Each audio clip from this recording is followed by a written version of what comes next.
Hello YouTube, Dave here again. Today I'm going to be doing my flip through of the latest Starfinder book. This is going to be my look at Starfinder Near Space. This is a book that I've been really excited about and one that I've been looking forward to pretty much from the moment I started really getting into the Starfinder RPG. This is not going to be the full review or anything. This is more of a first impressions since I haven't had the opportunity to really read through it yet. But I still wanted to at least show it off and give you an idea of sort of what's in there before I dive into what I feel about it after having a chance to really dive into the material. So we're going to go ahead right away and just open it right up. Now, right off the bat, the first thing that I really like about this is that it has so the Near Space book is supposed to be about the planets or star systems outside of the Pact World system. So it's talking about the Veskarium as well as some other isolated planets or other systems. So what's really cool about this is that it actually has the Veskarium in the inside covers on both the front and the back, and that's just a really cool touch that I wasn't honestly expecting when I first got this book, but it's really cool to see it there. So just for a comparison, here is the what you would normally see inside of the Starfinder books is the Pact World system, and every hardcover that's come out to this point, up until the Near Space book, that's been the art on the inside of the cover. So if that had been the same case as with this book, I honestly wouldn't have really noticed or considered it to be odd. But this is a pretty amazing touch, and I'm just really happy to see that. So let's, like I said, just dive right into it.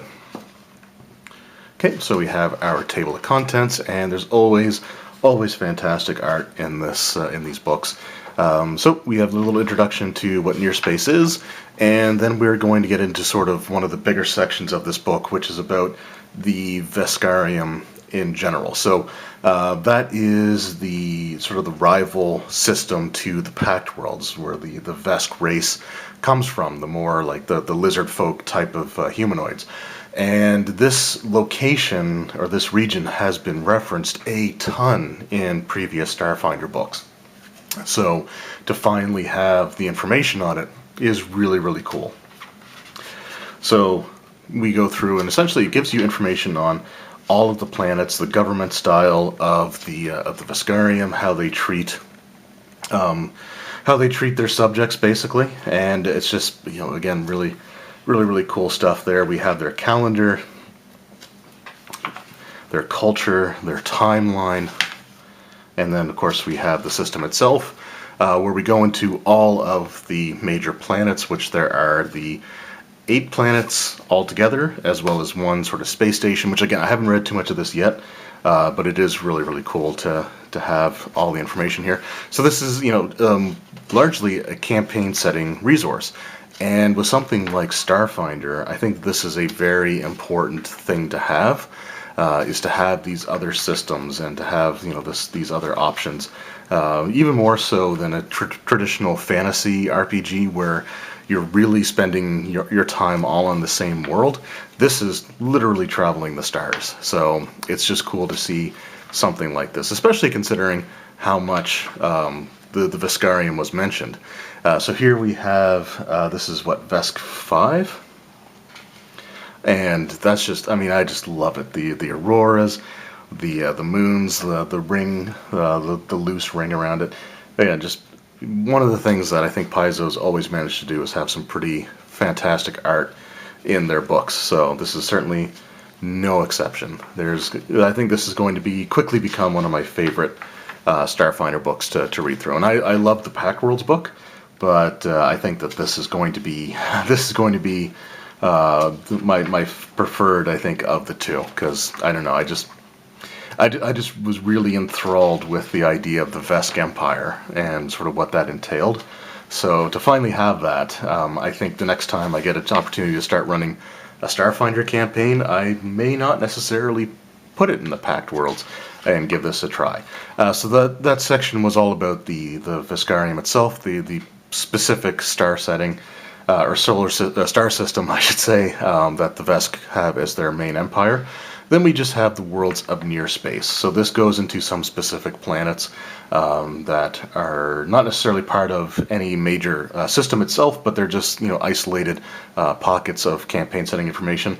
It also does reference the Deck of Many Worlds, which is another amazing resource, another amazing accessory for the Starfinder game, and I've done videos on it, or I've done a video on it reviewing it, and it's just really cool to see that here. So here again we have a collection of different planets, their sort of their society, some notable information or locations about them, some of the races that you'd expect to find on there, and it's really cool stuff. Like I said, I haven't had a chance to really read it yet, but I'm really looking forward to sitting down with this and getting the opportunity to do so.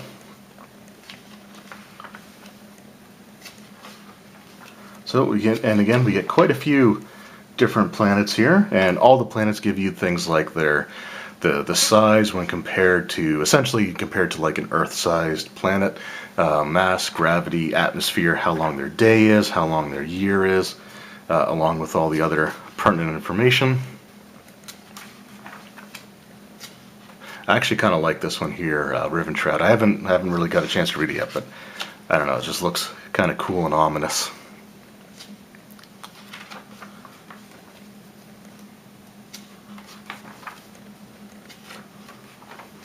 So again, you get quite a few planets to go through. And then we get into starships. So it's always cool to see starship stuff in these books. It's always cool to see some of the designs for some of the different ships that you might come across. Oh.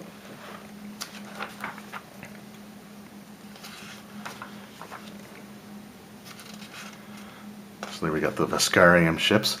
And it's, I don't know what it is, but they just sort of look more like, I mean, that looks kind of like, almost like a blimp. That looks more like a fighter jet. I don't know, I've always loved the designs. The really clever designs are really amazing designs that the folks over at Paizo have been able to come up with. And then we get into player options. Now this is one of my favorite sections of this book, and this is one of the first things that I actually spent a little bit of time reading through. This gives you some alternate abilities, score adjustments, or alternate class, or not class, but alternate racial features for some of the species that are native to the near space worlds, the Veskarium and some of the other planets that were mentioned here. And I've always really liked this because it really creates a sense of diversity or differences between different regions of a world. So it's just cool to see some of these things there. In any society there are going to be people that may value education or curiosity over strength and speed and things like that, but there's always sort of that counterbalance. So it's just cool to see these features put into the game, and to allow, again, you could have players make characters of the same species, but actually have very different abilities because they're from different parts of that world. And I just think that that's a really cool aspect of the game. And I've always been a big fan of substitution features anyway, so this is certainly no exception. And there we got some, so of course you have to have the skitter managers, part of the Veskarium and the Vesk. One thing I think I may have skipped past it, but another thing that I thought was a nice little touch is that there is a reference in this book to the Starfinder free RPG Day adventure skitter shot, which I always thought was, I just thought that was really cool to see that in there, and it alludes to that adventure, which is one that I actually got to run and had a lot of fun with. We also have some character themes. Giant Blood, Prisoner,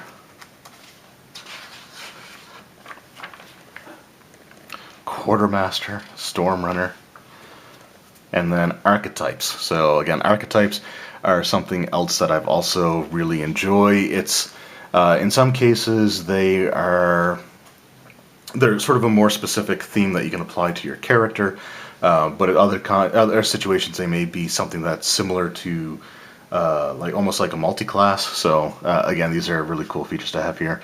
And I gotta say, I love the otter people. I don't know if it's reference to it or not, but I can't help but think of the South Park episodes when Cartman wanted to, froze himself to go to the future to get his Nintendo Wii, and then they had like the otter people as one of the groups that was like taking over this dystopian future. Dashko Specialist. This one actually looks really cool as well because that's one of the weapons that's really strongly associated with the Vesk. In fact, if you looked at the cover of the core rulebook, that's the kind of weapon that the Vesk character is wielding. We have weapons, infusions, shields. Shields were introduced in the character operations manual, which is a great addition to the game. So we've got some more examples of them in here, which is always great to have more options of things. We have armor, some spells, and then we have our appendix and the Open Gaming License, as well as a advertisement for the Alien Archive 3, which is a book that I don't own as of yet, but I actually have it ordered and it is on its way. I'm just hoping to get it delivered within the next day or so. So that was the flip through, just sort of an idea of what this is. Like I said, it's essentially a campaign setting that helps to expand the Starfinder universe, and this just looks like this looks like it's going to be a really fun read. The Veskarium is something that has been sort of fascinating to me ever since I started reading like the core rulebook, because you see it referenced quite a bit. So it's really great to finally have some more solid information on there, to have the setting for it itself, and just a ton of new worlds to go through, which I think is going to be really fantastic to sit down and go through. So this, like I said, is not the review yet. I'm looking forward to reading it. I will give you my full review probably within the next week or so from the time that this video goes up. But let me know in the comments below if any of you have picked up Near Space and what are your thoughts on it. Were you as interested in the explanation or the detail of the Veskarium as I was? And have you taken any of the alternate features for the different races or some of the archetypes, or even just use some of the new equipment? Let me know in the comments below because I'd love to hear that. Anyway, thank you guys very much for watching. I hope you enjoyed, and I will see you next time. Take care.